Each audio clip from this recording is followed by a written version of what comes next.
Coach, yung mga imports na lumabas na yung mga pangalan, may 7-footer, may 7-6 daw sa Deguara. So, how do you plan to face those imports? How do you plan to contain them?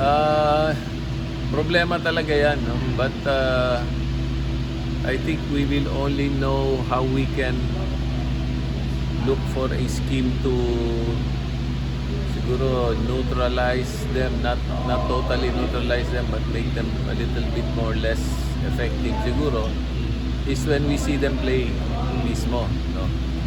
What we can do now is rely lang doon sa mga videos and past tapes nila, past performances. But iba pa rin yung mag-adapt ka dito sa style ng PBA.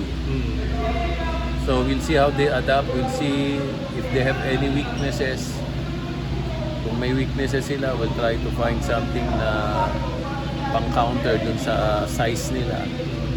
Pero ang nakakatakot, baka wala silang weakness eh. Merong matangkad na mobile, na may shooting, no? So sabi ko nga yung si Bol, napapanood ko naman sa NBA yan. Napanood ko yung mga nila, mga highlights niya.